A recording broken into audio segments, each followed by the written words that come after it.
యేసు రక్తమే జయం, యేసు నామమే జయం, యేసు రక్తమే జయం, యేసు నామమే జయం.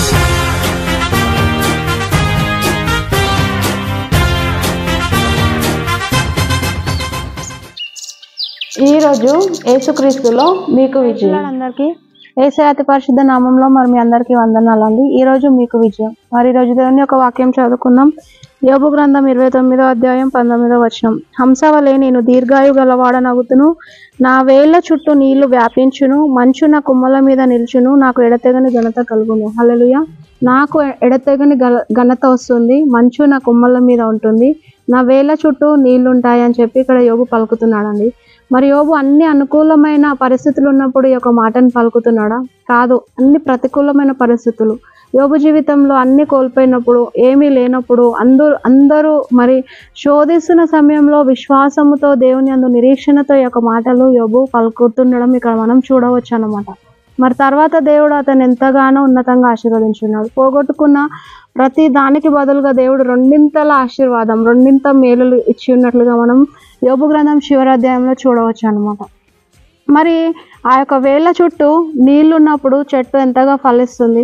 అలాగే మరి మంచు కొమ్మల మీద మనం మార్నింగ్ లేచినప్పుడు ఆ యొక్క కొమ్మల మీద, ఆ యొక్క ఆకుల మీద మనం చూసినప్పుడు మరి ఎంతగానో మనం సంతోషిస్తాం. అంటే ఆ చెట్టు ఫలింపు అనేది ఉంటుందన్నమాట వీటిని బట్టి.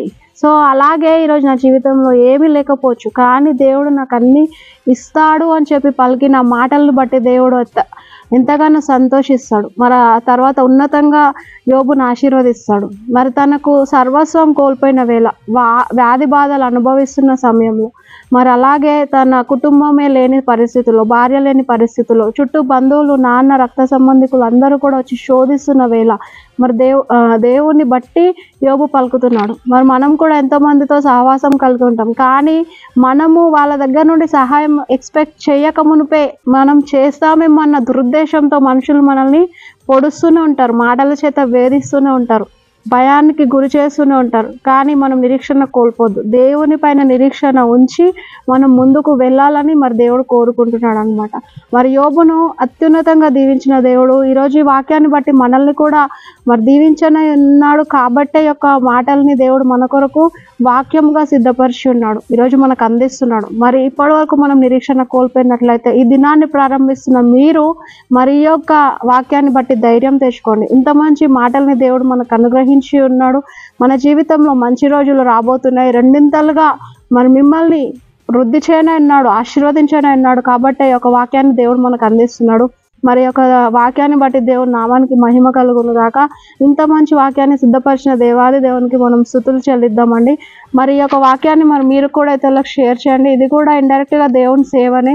సో మాటలు చెప్పడము, అలాగే వాక్యాన్ని బోధించడమే కాదు, మరి మన చిన్న లైక్, షేర్ని బట్టి కూడా మరి దేవుడు సంతోషిస్తాడు. మనం ఎవరికి మద్దతునిస్తున్నాం? షేర్ వల్ల దేవునికి ఇస్తున్నాం, దేవుని వాక్యానికి ఇస్తున్నాం, దేవుని వాక్యానికి మనం లోబడుతున్నాం. సో కాబట్టి మరి ఒక వాక్యాన్ని షేర్ చేయండి, లైక్ చేయండి.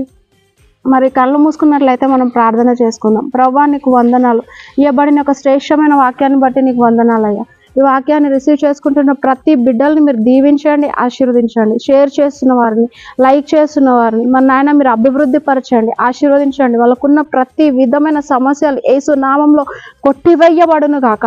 అయ్యా వాళ్ళు మా నాయన పూర్ణ మనశ్శాంతితో, సమాధానముతో, రెండింతల మేలు అయ్యా వాళ్ళు అనుభవించినట్లుగా వాళ్ళ హృదయాలు తెరవమని, వాక్యముకు లోబర్చమని, అయ్యా వాక్యాన్ని ప్రభావ వాళ్ళు రిసీవ్ చేసుకున్నట్లుగా మీరు కృప తెరవమని ప్రార్థిస్తున్నాను. ఈ వాక్యం వింటున్న ప్రతి బిడ్డను మీరు దీవించండి, ఆశీర్వదించండి నాయన.